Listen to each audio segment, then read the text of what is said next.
Hi guys, welcome to today's video. Starting the video somewhere different for the first time on my channel. Excuse me, we're in a hide here in Fingering Wick in Essex, and this is something that might become something I do quite regularly on the channel. My goal for this year is to get a photo of a kingfisher diving. So every weekend I'm going out to get photos of kingfishers.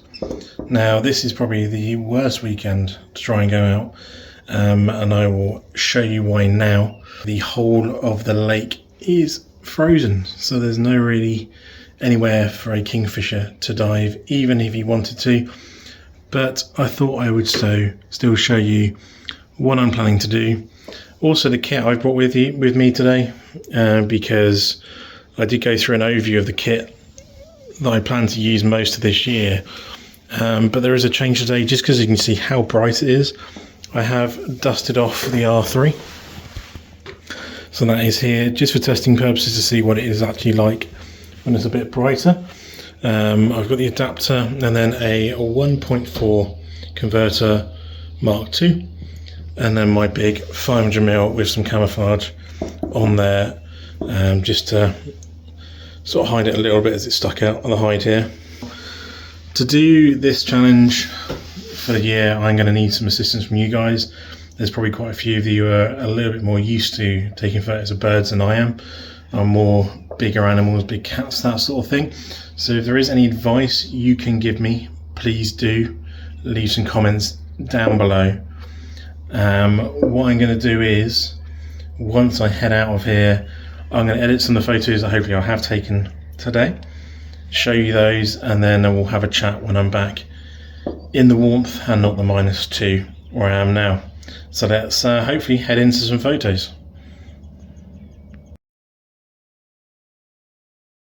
Okay, so the first image I've put in here is just almost get a sense of scale of how far away things really are. This is about getting off for a good kilometre away, and this is the 700mm, and you can still get a fairly detailed image from that sort of distance.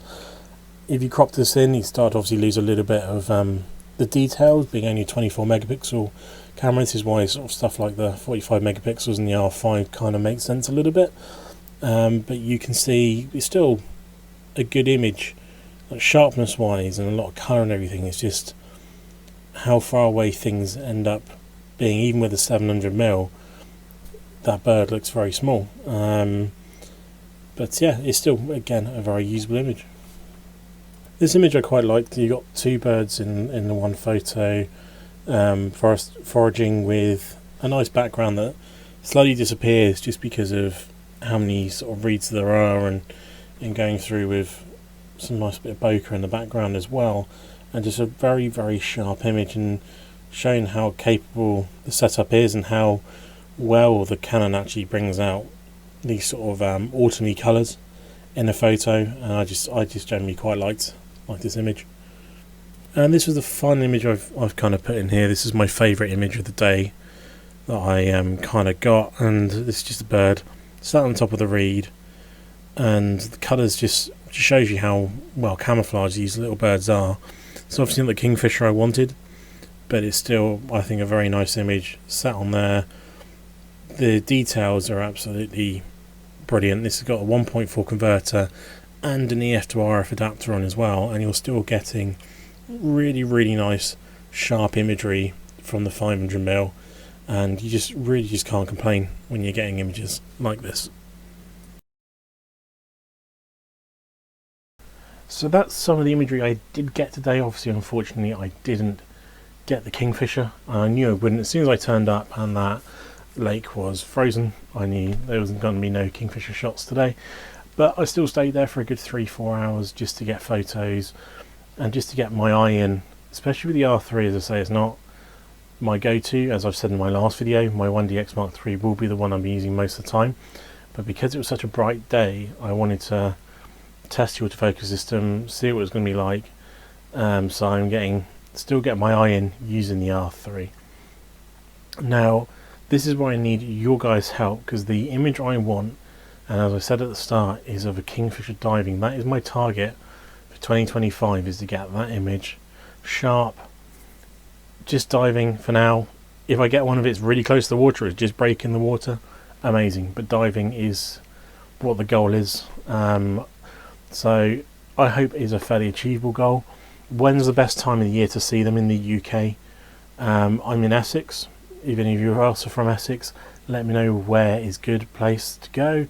I go to Abberton Reservoir, is very close to me, and there's a couple of kingfishers there. Just harder to see because of where they are. You're kind of shooting above them. Or Finger and Hoe Wick is where I was today, and you can get to sit and hide in the Kingfisher hide, and there's been some great photos that I've seen taken from there too.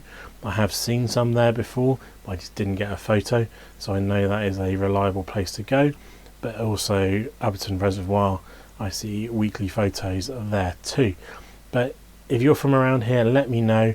If you take a lot of photos of kingfishers, let me know some settings, let me know what you're using, let me know what to expect and what I should do to try and get this photo that I've wanted to get for years and I've never fully committed myself like I have now. As I said at the start of the video, I could make this into weekly things. I do plan to go every week to somewhere to try and get photos of kingfishers. That might be the same place, it might be somewhere different new if you've told me somewhere else I should be trying, but my goal is to try and take you along this experience and trying to get to this goal. And if we reach the goal early, then we'll move the goalposts and try and get, say, maybe one coming out of the water or with a fish or something. We'll do something else and move the goalposts along so we can try and get a little bit more advanced photos from here.